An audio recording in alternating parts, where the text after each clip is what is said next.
Hey there guys, I am the Six Machine and welcome back to another Warhammer video. So we have yet more news for the upcoming Custodes Codex, and this time it's not the Golden Boys themselves, but their faithful silent allies that we are looking at, because yes, as it was announced a few weeks ago, the new Custodes Codex is going to be featuring the Sisters of Silence as well, and in a very exciting piece of news, it has now been confirmed that not only are the Sisters getting a couple of HQs to run in your lists, but also thanks to their 3 unique units moving to separate slots in the book, Vigilators to Elites, Witch Seekers to Fast Attack, and Prosecutors to Troops, you can now run a full, pure Sisters of Silence army from this codex. Which, let's be honest, is genuinely brilliant news. Of course, it isn't going to be the best, most powerful build that you can do from this book. It will, in all likelihood, probably be a bit of a subpar way to run an army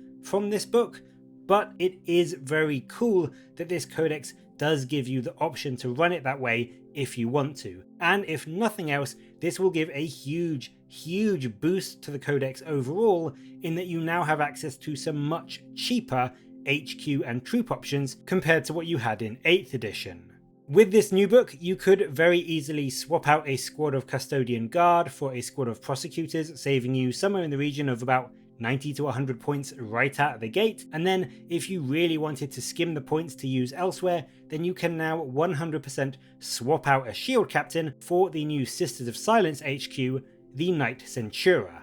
And as you can see, this girl is no slouch herself, with a very decent profile of Movement 7, Weapon and Ballistic Skill 2+, Strength and Toughness of 3, 5 wounds, 4 attacks and a 3-up save. She is nowhere near as tanky as a Shield Captain of course, but she can certainly hold her own and is very welcome in my opinion as a cheaper alternative to the very expensive HQ options that the Custodes currently have. She does of course come with some extra buffs as well, notably her CADRE Tactics aura, which essentially shows us that she's going to be something of a lieutenant style model for the Sisters of Silence units, granting them a reroll wound roll of 1 aura when they're within 6 inches of her, and then also having access to some unique relics as well if she's your warlord.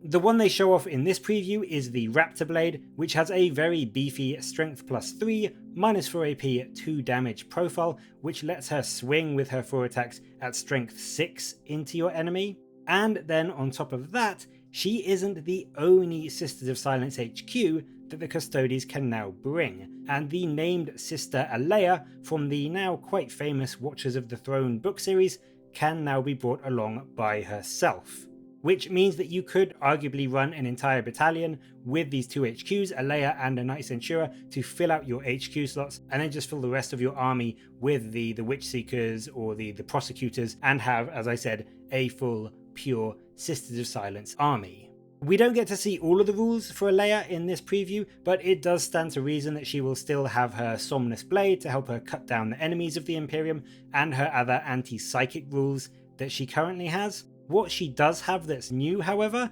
is her Tenacious Spirit ability, which essentially not only lets her fight first in a fight phase, but in addition to that, if she does die in the fight phase before she can be selected to fight, for example, if another enemy unit has a similar rule to counteract her fight first, then she can still fight and resolve all of her attacks before you remove her from play. So in essence, she will always 100% of the time get to make her attacks when she is in combat, whether she survives or not, which could be very handy indeed depending on how terrifying her Somnus Blade ends up being in combat.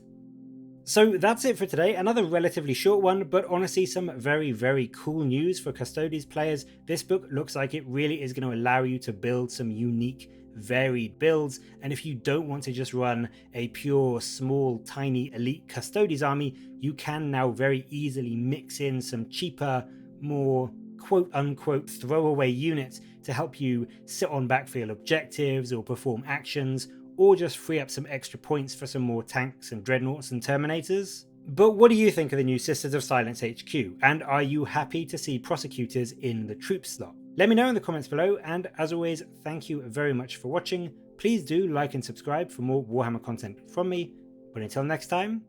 I'll catch you later guys.